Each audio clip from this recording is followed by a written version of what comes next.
Halo Sobat X Science, jumpa lagi dalam program kesayangan kita semua, X Science, Eksplorasi Science. Nah, hari ini teman-teman kita mendapatkan tugas dari sekolah untuk membuat prakarya rantai makanan. Tugasnya adalah menempatkan pilihan hewan-hewan ke dalam kotak-kotak agar menjadi susunan rantai makanan yang tepat.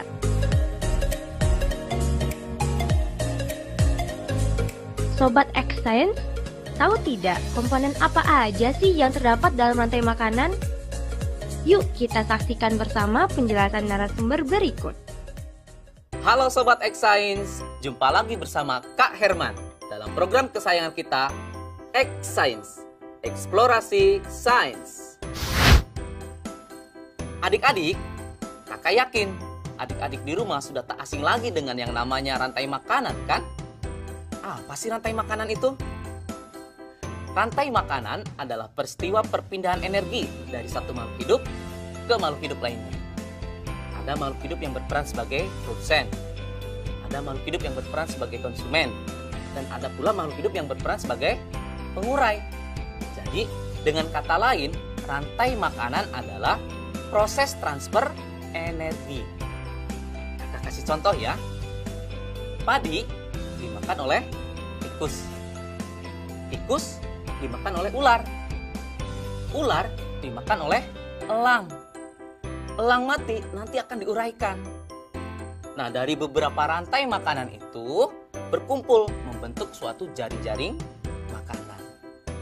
Bagaimana? Sudah paham kan adik-adik? Saatnya kita bernalar. Yuk, mari kita bernalar ya. Jumlah organisme A, B, C, D, dan E yang membentuk rantai makanan di suatu komunitas ditunjukkan oleh grafik berikut. Susunlah urutan rantai makanan dengan tepat berdasarkan data yang ditampilkan grafik, serta jelaskan bagaimana membentuk rantai makanan tersebut.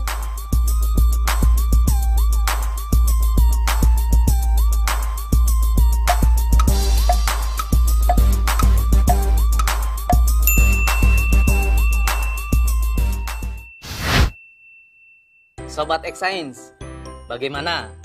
Bisakah kalian menjawabnya? Mari kita coba untuk menjawab pertanyaan tadi ya. Dalam keadaan seimbang, jumlah produsen tentunya harus paling banyak dibandingkan dengan yang lainnya. Kemudian diikuti oleh konsumen tingkat 1, konsumen tingkat 2, konsumen tingkat 3, dan seterusnya.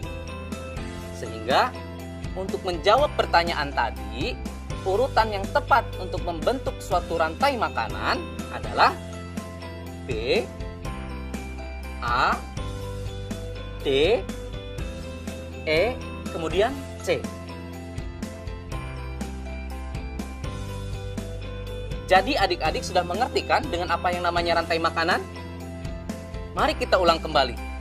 Apa sih rantai makanan itu?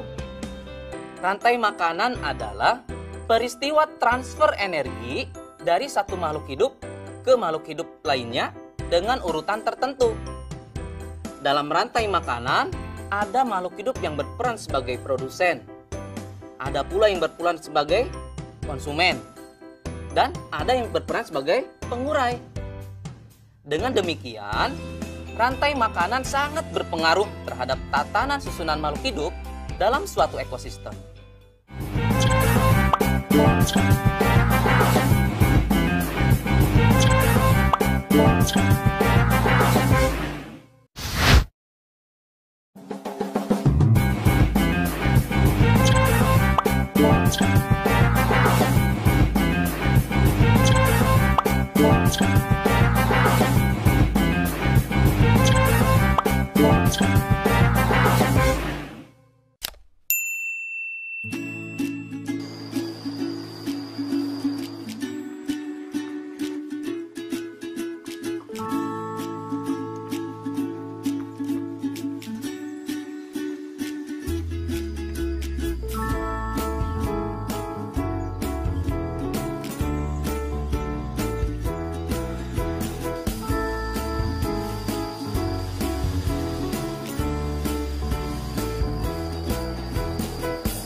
Teman-teman, kan kita dapat tugas tuh dari Bu Guru. Kita suruh nentuin konsumen sama produsen, kira-kira yang mana ya? Kalau produsen itu makanan rusak, itu rumput. Kalau konsumen itu hewannya itu rusak. Kalau rusak itu makanannya berarti rumput. Nah, kalau rusak di hutan bisa dimakan harimau gak ya? Kayaknya bisa deh. Kayaknya bisa dah.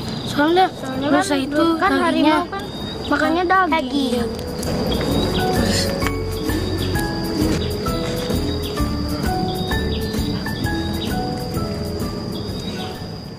Halo Sobat X Science, kembali bersama Kak Herman dalam program kesayangan kita, X Science, Eksplorasi Sains. Adik-adik, kalian pasti penasaran kan bagaimana hubungan interaksi yang terjadi dalam jaring-jaring makanan? Yuk mari kita simak penjelasan berikut. Yang pertama adalah produsen. Produsen adalah makhluk hidup yang dapat membuat makanannya sendiri dengan bantuan sinar matahari. Prosesnya dinamakan fotosintesis. Wah, indah sekali ya alam Indonesia ini. Dengan begitu banyaknya hutan yang ada di Indonesia. Yang kedua, konsumen tingkat 1. Komponen pada konsumen tingkat 1 ini diisi oleh binatang.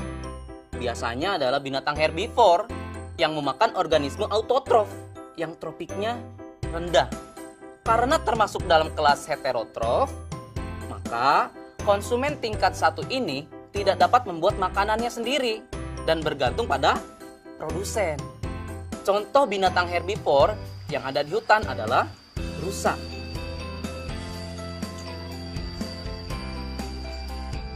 Yang ketiga, konsumen tingkat 2 atau tingkat berikutnya, yaitu adalah organisme yang menduduki tingkat tropik ketiga, disebut sebagai konsumen sekunder.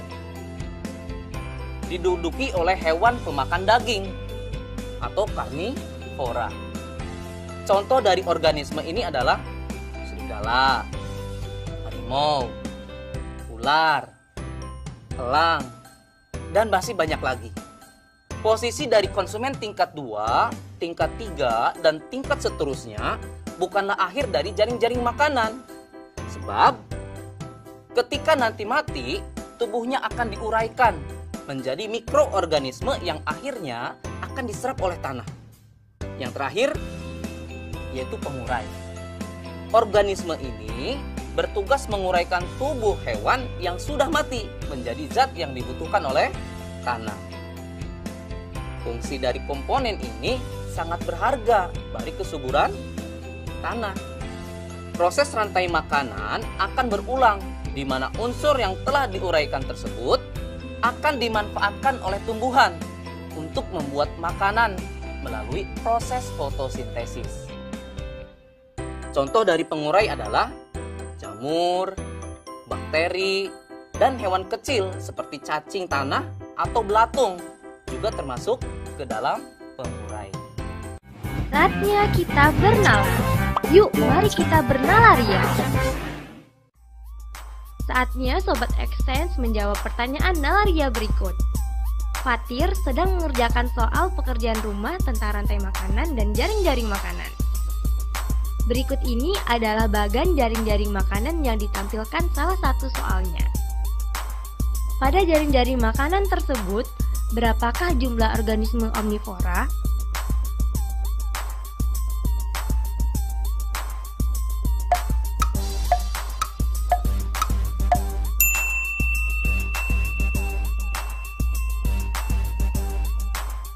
Mari kita simak penjelasannya. Jika dimulai dari produsen F, maka jumlah omnivora adalah 2, yaitu H dan L. Karena H memakan F dan G, L memakan F, H, dan M. Jadi, adik-adik sudah mengerti kan dengan jaring-jaring makanan? Sehingga, apa perbedaan antara rantai makanan dengan jaring-jaring makanan ya?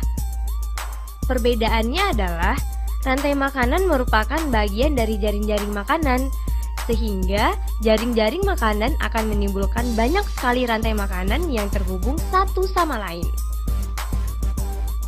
Jika skemanya digambar, jaring-jaring makanan akan berbentuk seperti jaring laba-laba.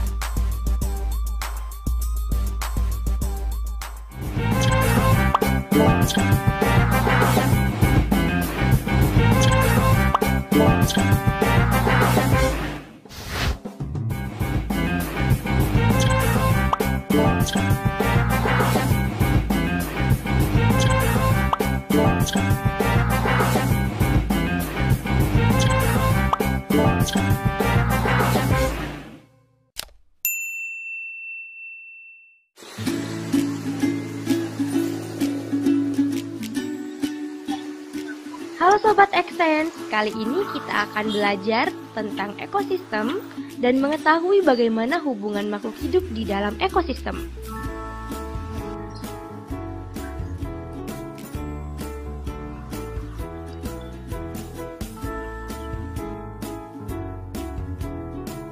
Mari kita memahaminya dengan membuat miniatur ekosistem. Sebelum kita mulai membuat miniatur ekosistem, tahukah Sobat Extens apa itu ekosistem?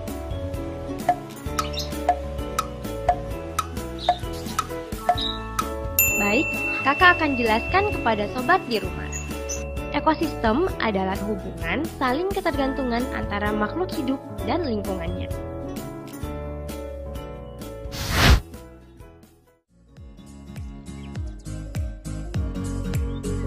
Kita membutuhkan alat dan bahan sebagai berikut.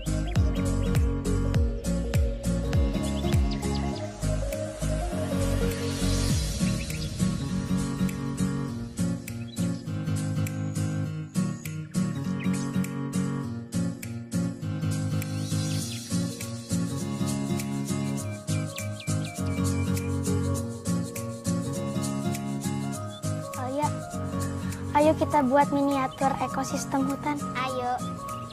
Kita ngapain dulu nih? Pertama, kita warnain sungainya dulu. Pertama, tentukan ekosistem yang ingin kita buat. Kemudian, susunlah sekreatif mungkin.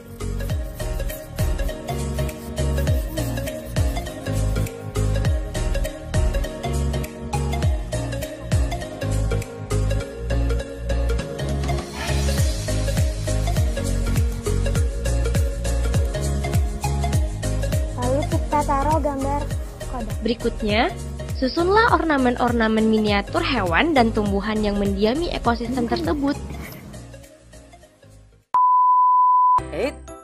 Adik-adik tunggu dulu.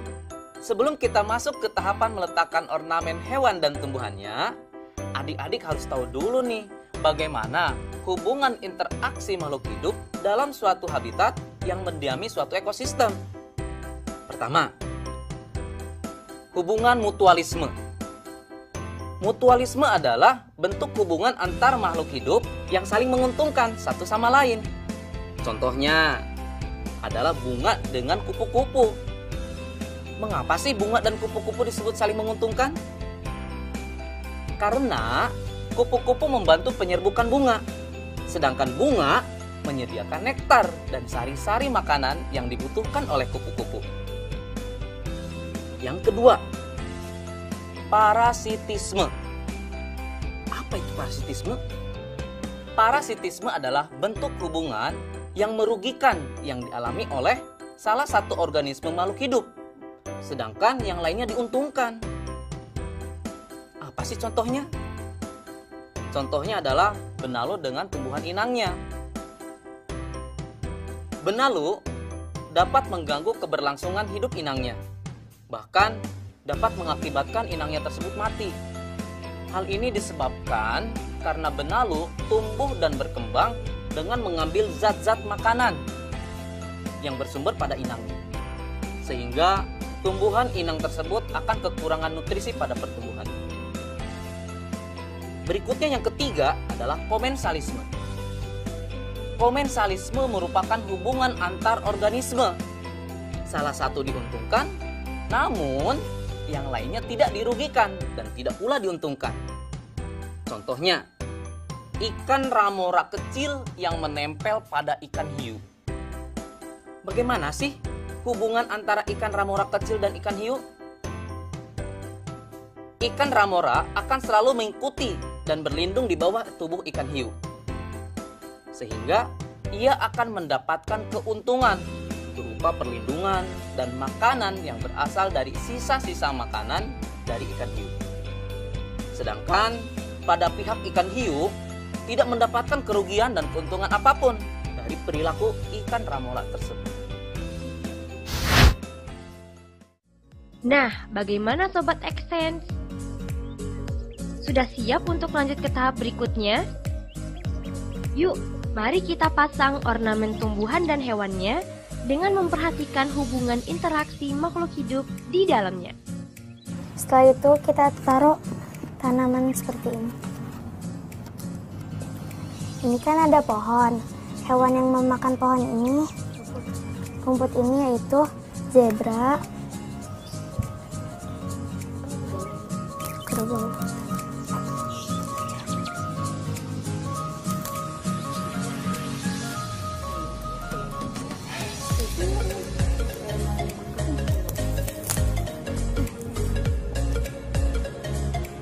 Setelah itu kita taruh background hutan.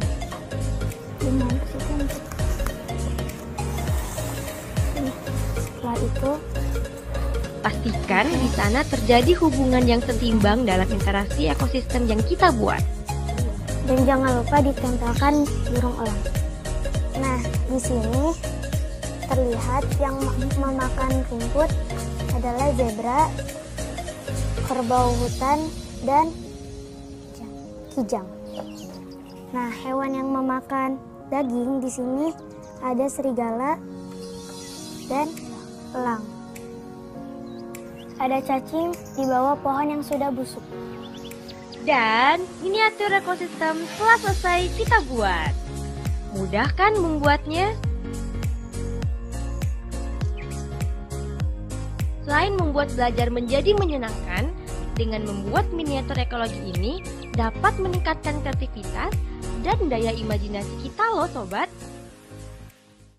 Saatnya kita bernalar. Yuk, mari kita bernalaria. Saatnya Sobat X Science menjawab pertanyaan nalaria berikut. Ilustrasi berikut menunjukkan hubungan antar makhluk hidup di suatu ekosistem. Bacalah dengan teliti ya. Di suatu ekosistem, ada beberapa ekor hewan A yang suka memangsa hewan B. Sementara, hewan D menjadi mangsa hewan C. Daun sawi berlubang-lubang karena dimakan hewan D.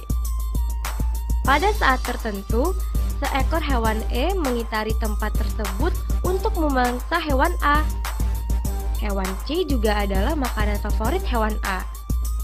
Hewan B menjadi pemakan produsen. Berikut ini yang merupakan bagan jaring-jaring makanan berdasarkan ilustrasi di atas adalah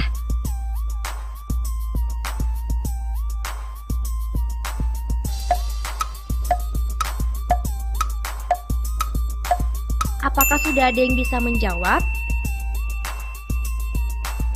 Jawaban yang tepat adalah jawaban C. Karena soal ini perlu bernalar, maka kita harus mencari dahulu nih produsennya. Produsen di soal ini adalah daun sawi. Daun sawi dimakan oleh B dan D, sedangkan D dimakan oleh C. Kemudian pada soal dituliskan C dan B dimakan oleh A. Namun A bukan konsumen tingkat akhir karena A dimakan oleh E. Dari penjelasan tersebut, kita dapat mencocokkan jawaban dengan pilihan yang sesuai, yaitu pilihan C. Dan dapat disimpulkan terbentuklah jaring-jaring makanan dengan dua rantai makanan pada ekosistem tersebut. Gimana, mudah bukan belajar sains? Sampai jumpa pada eksplorasi sains berikutnya.